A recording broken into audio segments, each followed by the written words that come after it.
Welcome, I'm Darren, and I'll be your guide today as I rank the best 1994 baseball insert designs. And when I was putting together this list, I was impressed with how good I thought all of the designs on this list are. But I also noticed that there was a tendency for these designs to not quite register in the way that I would most like for them to. There's basically something missing on every single one of these cards. There's one, I would say there's nothing missing on it, but all of these cards, I felt like there was something that could be improved. There was some awesome stuff on there, but they were like all works in progress in a way. So that's kind of how things went. Still really impressive cards. And I do have three honorable mentions. The first one being the Fleer Ultra on-base leader cards. Now, Fleer was just starting to get into brushed and etched metal. And here, this is an etched metal card that is very strong. The theme on it is pretty clear. It is the colors are really bright, and the energetic quality of the glow of the card is great. I really like all of that stuff about it. The only issue with it is that they could do a lot more with it, and they would. They were just about to really get into it. So when I look at this card, I go, ooh, good start. It's a fun card to come across, and that's why I wanted to put it here on this list. Now, along the same lines, I also want to talk about the Fleer Hot Number cards, because this card is, well, it's also etched metal. The entire surface of it is done that way. And this is a card I would be more likely to put up in the top 5 if I didn't know how good these cards could be, because they were doing hot numbers in all sports. And when you look at the other 3 sports, they're a lot stronger. They come through a lot better. In this case, there is a whole background design with numbers that you just don't get to see, because it's all about the general fuzz of the etched surface, which is really cool. I like the trapezoids in it, and I really like the soft colors in it. Although I do wish the colors were stronger, but at the same time, I also wish that whole effect didn't completely obscure the background, because it kind of runs together. So these cards, whenever I look at it, I'm excited until I find there's really nothing to look at with these cards, which is the difference with the hot numbers cards in the other sports.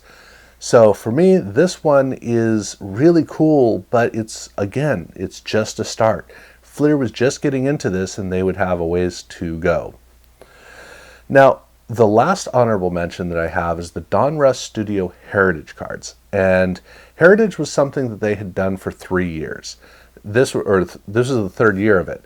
And Heritage is very simple. They take they photograph a modern player in an old classic uniform from years previous.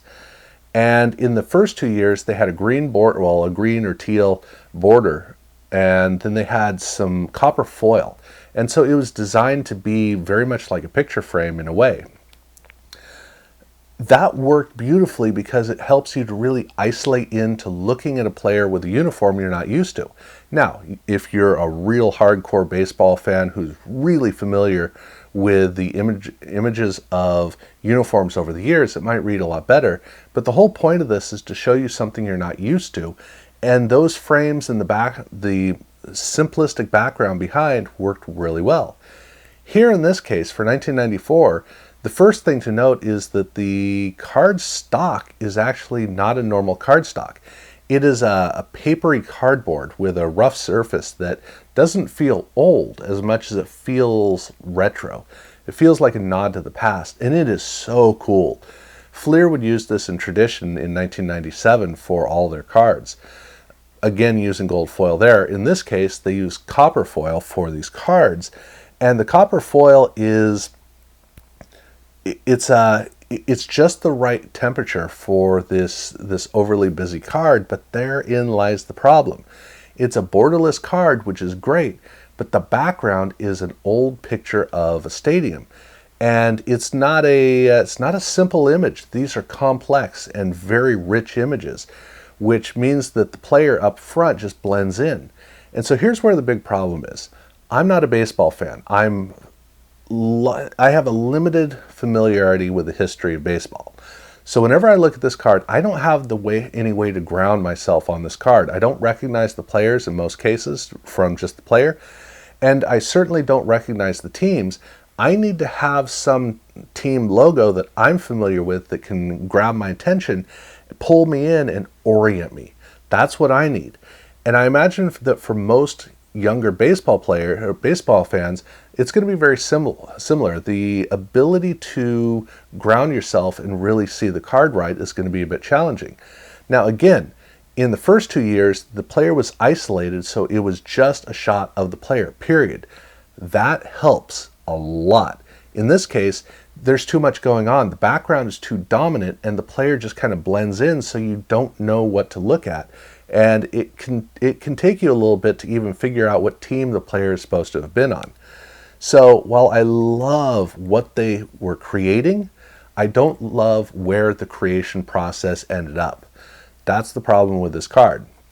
Not a big gripe, but still, it doesn't quite fit the top 5. So at 5, I have the Extra Bases Game Breakers cards. And this is a card that I love because they did something so novel with Tall Boys. They turned it horizontal, which is fine, but they have 2 images on the card and they're spaced out. And so you get this big open area. It's not the first time that a Tall Boy has had an open area. I mean, the first 2 years with hockey and football, there was a pretty liberal use of empty space up at the top of the card. And even with the 70-71 set in basketball, here they also had a pretty large amount of empty space on the card, which is a fun trait to these cards that can be used really well, but not nearly as well as here with the Game Breakers cards, because the Game Breaker card is broken into 2 sides where you have a full background behind a shot on one side and then another shot of the player against a solid color, team-oriented color backdrop. And in that case, the player tends to not take up too much of the space, which means that there tends to be a lot of a simple color on the card. It's breathing room. It's like 1960s experimental jazz, just a break. And it's so wonderful to get that. In most cases, there are a number of cases where there are colors that are so bold that it's obnoxious, but most of the time is just right. And I love that about the card. Every time I run into it, it is so unique. It's so distinct. It's so unusual. And it's a card that almost seems to emphasize that it is not at all crowded. So that and the gold foil. The gold foil makes things really pop out. But it's such a unique card, and I really like that about it. So that's what I have at number 5.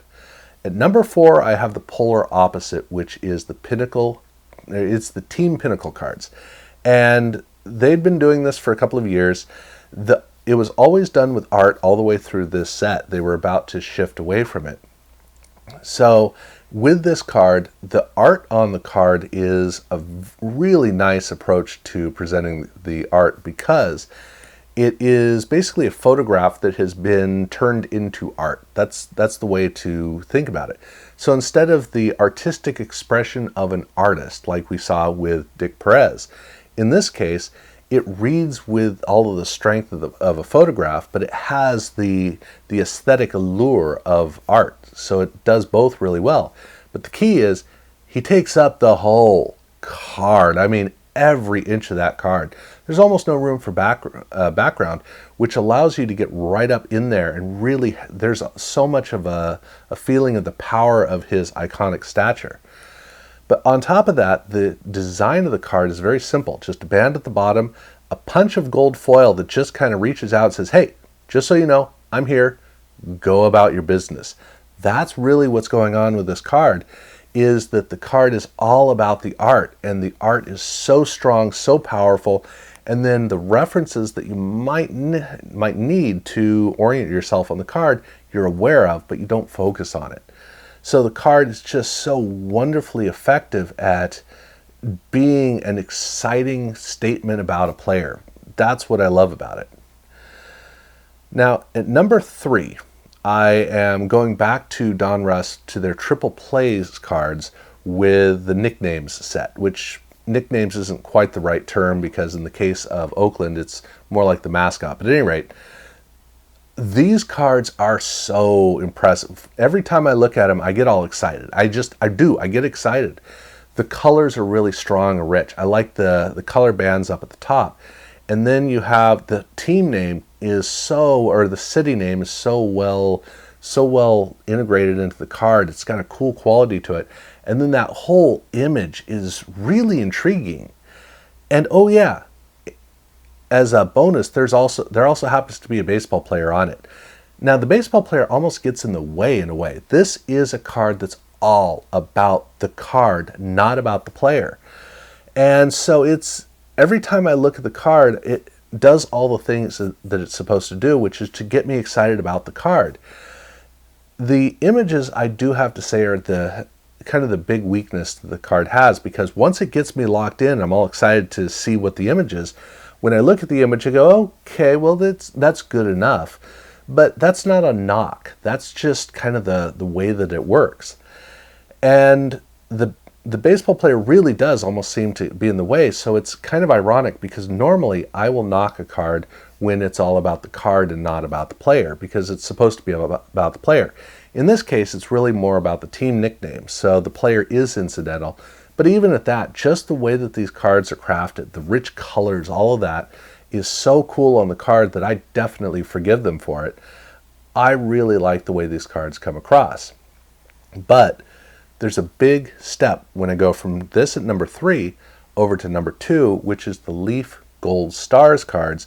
And now we're just in a whole nother category. This card would be a strong contender for number 1 if I didn't know better. Because when you look at the card, the marble is so great. I mean, this is Donruss Elite at its best. The marble on the card, really rich. And then you have that gold holofoil around the outside. It's speckled in within the card. And in the middle of the card, you'll notice that this is a card that is all about the player.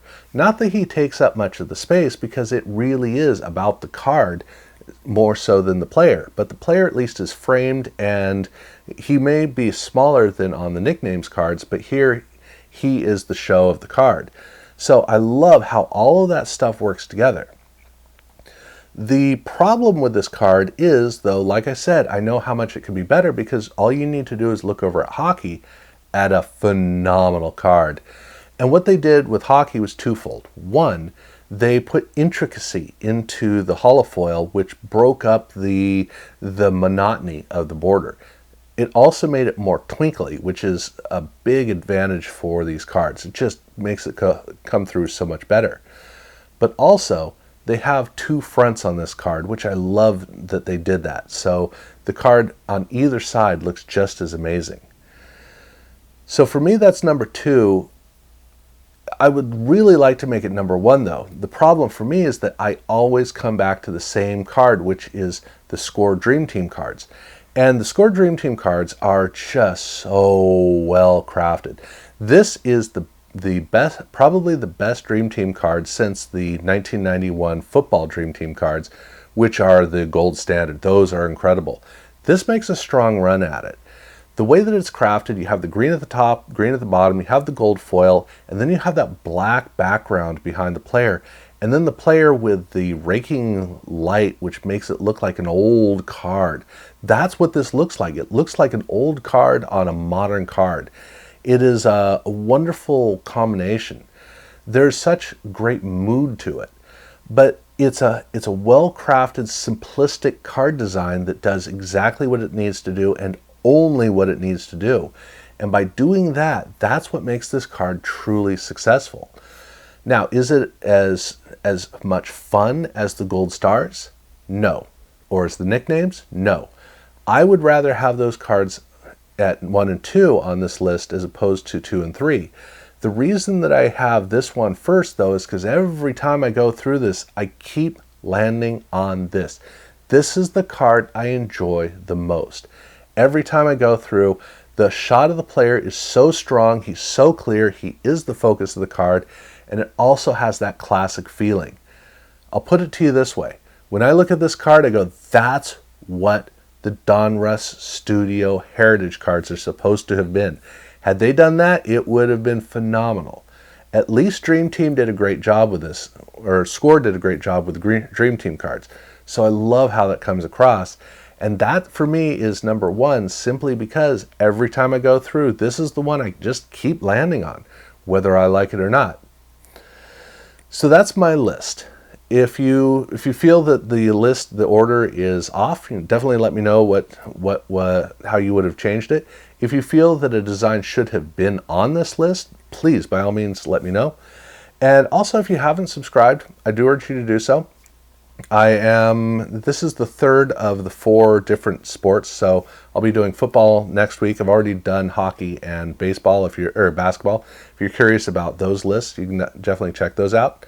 But other than that, yeah, thank you very much for watching.